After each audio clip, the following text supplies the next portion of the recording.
So guys, नोवोलैंड series के 4th episode की शुरुआत उसी सीन से होती है जहां पर लास्ट एपिसोड खत्म हुआ था, जिसमें हमें ग्रैंड मास्टर ली को दिखाया जाता है जो कि कुछ लोगों की तरफ जा रहे थे और वो लोग बात कर रहे होते हैं असूले के बारे में कि किस तरीके से उसके पैदा होते ही सबसे पहले उसकी माँ की जान चली गई थी, जिसकी वजह से लोगों ने उसको एक डिजास्टर मान लिया था। यहाँ तक कि जब उसको ज़ेंगुआन अपने साथ में ले गया तो उसका पूरा का पूरा साम्राज्य खत्म कर दिया गया। तो उनमें से एक बंदा कहता है कि अब जब वो हमारे पास में वापस आ चुका है तो यानी कि हमारा हाल भी अब वही होगा। इस बात को सुनकर ग्रैंड मास्टर काफी ज्यादा भड़क जाते हैं और वो दोनों से ही कहते हैं कि अगर आज के बाद तुम लोगों के मुंह से मैंने अगर ऐसी बात सुन ली तो मैं तुम दोनों की जबान कटवा के कुत्तों को खिला दूंगा, जिससे कि वो दोनों ही लोग डरकर वहाँ से भाग जाते हैं। इसके बाद वो हमें शूमा को दिखाया जाता है जिसके पास में असूले पहुंचकर उसको खाना खिलाने की कोशिश करता है, लेकिन शूमा तो यहाँ पर दुखी होने की वजह से कुछ भी नहीं खाना चाहती थी। और फिर तभी असूले के पास में ग्रैंड मास्टर आकर उससे कहते हैं कि मुझे तुमसे थोड़ी बात करनी है। और फिर वो उसे बताते हैं कि आज से 13 साल पहले सेक्रेट माउंटेन में 3 मीटियोर आकर गिरे थे और लोगों को लगा कि अब डिजास्टर का दोबारा से जन्म होने वाला है और उसी वक्त पैदा हुए थे तुम। तो असूले कहता है कि यानी कि इसी वजह से सभी लोग मुझे एक डिजास्टर स्टार कहते हैं। तो ग्रैंड मास्टर उसे बताते हैं कि उस वक्त तुम्हारी जान जेंगुआन ने बचाई थी, क्योंकि उसको भरोसा था कि तुम कोई डिजास्टर स्टार नहीं हो, लेकिन इस बात पर तुम्हारे खुद के पिता ही भरोसा नहीं करते थे। लेकिन जब वो वक्त भी आया जब जेंगुआन तुम्हें संभालने के लायक नहीं रहा और वो उसे एक खंजर दिखाते हुए कहते हैं कि तुम शायद इसको तो पहचानते ही होगे, क्योंकि जेंगुआन ने न केवल तुम्हारी जान बचाई थी बल्कि तुम्हारे पिता को भी उसी ने पाला था। ग्रैंड मास्टर असूले को बताते हैं कि जब तुम्हारे पिता तुम्हारी ही उम्र के थे तो मुझे तुम्हारी ग्रैंड माँ के साथ में यहाँ से निकाल दिया गया था, जिसकी वजह से फिर रास्ते में लुटेरों ने हमारे साथ में बहुत ही बुरा सुलूक किया। लेकिन अब इसकी वजह से तुम्हारी दादी ने भी उस वक्त सुसाइड कर ली थी, यहाँ तक कि वहाँ पर ऑलमोस्ट तुम्हारे पिता की भी जान जाने वाली थी। तब उस जगह पर जेंगुआन और उसकी माँ ने आकर लूशों की जान बचाई थी। यहाँ तक कि जेंगुआन ने तुम्हारे पिता को उनका राज्य वापस दिलाने में भी मदद की, जिसके बाद फिर लूशोंग यहाँ का महाराजा बन पाया। एक तरीके से कहा जाए तो यह सब कुछ जेंगुआन की ही देन है, क्योंकि जेंगुआन ने कसम खाई थी कि वो हमेशा के लिए महाराजे की रक्षा करेगा। यहाँ तक कि उन दोनों के बीच में बहुत ही गहरी दोस्ती भी हो चुकी थी और फिर जेंगुआन ने डिसाइड किया कि वो अपने कबीले के साथ में रहना चाहेगा, जिसके बाद फिर ना जाने हमें कितनी ही मुश्किलों का सामना करना पड़ा, जिसकी वजह से फिर जेंगुआन को एक गद्दार घोषित कर दिया गया। किसी ने हमारे सारे राज बताए होंगे दुश्मनों को, लेकिन चाहे कुछ भी हो तुम्हारे पिता के दिल में जेंगुआन हमेशा एक भाई की तरह ही रहेगा। उसके दिल में जो दर्द है उसको कोई भी नहीं समझ सकता। तो असूले वहाँ पर खंजर को उठाकर कहता है कि मैं अपने पिता की तरह बिल्कुल भी नहीं बनना चाहता, मैं बनना चाहता हूँ अंकल जेंगुआन की तरह। और अब आप जाकर यहाँ के महाराज से कह दीजिए कि मैं अब अपनी प्रैक्टिस करना चाहता हूँ, जिससे कि अब फाइनली असूले को यहाँ के ट्रेनिंग सेंटर में ले जाया जाता है, जहाँ का ट्रेनर उससे कहता है कि क्या तुम्हें स्वॉर्ड चलाना आता भी है, अगर ऐसा है तो तुम सबसे पहले हमें ये चीज को ट्राई करके दिखाओ। जिसके बाद फिर असूले स्वॉर्ड को उठाकर एक टारगेट पर हिट करता है, लेकिन ट्रेनर उसे अच्छे तरीके से पहले खड़ा होना सिखाता है। जिसके बाद फिर असूले अपनी स्वॉर्ड ट्रेनिंग को शुरू कर देता है, लेकिन अभी भी उसको वो सारे के सारे पल याद आ रहे थे कि किस तरीके से उसकी आंट को और उसकी सिस्टर को उसी के आंखों के सामने मार दिया गया, जिससे कि वो गुस्से के साथ में स्वॉर्ड को चला रहा था। साथ ही वहीं पर सूमा भी खड़ी हुई होती है और वो उसी के साथ में जेंगुआन फैमिली के कब्र के पास में जाकर उन पर पानी चढ़ाते हैं और कहते हैं कि हम यहाँ पर हर रोज आएंगे। सूमा वहाँ पर अपनी थोड़ी सी फ्लूट को बजाती है, लेकिन फिर वो यहाँ से जाने लगती है। जिसके बाद फिर असूले भी उसी के पीछे पीछे चला जाता है और फिर अगले दिन हमें असूले को उसकी स्वॉर्ड ट्रेनिंग करते हुए दिखाया जाता है। और फिर तभी हमें वहाँ से आते हुए एक लड़के को दिखाया जाता है जो कि असल में सेनापति टाइगर खान का ही बेटा था, जिसका नाम होता है डानू। और वो असूले को देखते हुए कहता है कि क्या सच में ये होने वाला महाराज है। तो उसके साथ ही कहते हैं कि ऐसा इसलिए क्योंकि वो महाराज का थर्ड प्रिंस है। तो डानू कहता है कि उसमें मेरा मुकाबला करने की शक्ति नहीं होगी, क्योंकि मैं उसको चींटी की तरह मसल दूंगा।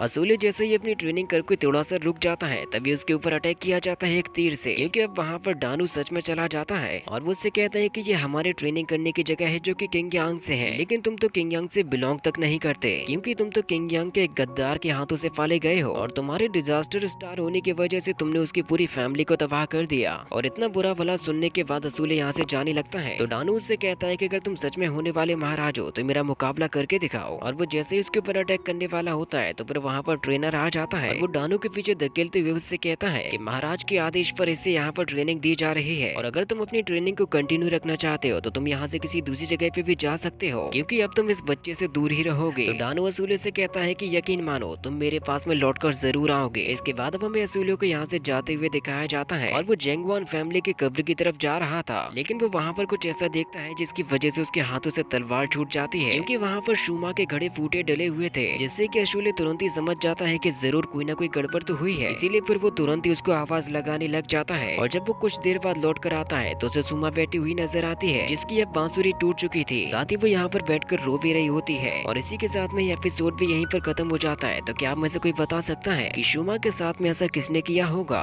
और इसका नेक्स्ट पार्ट देखने के लिए आप जल्दी से वीडियो को लाइक कर दीजिए और चैनल को सब्सक्राइब कर दीजिए।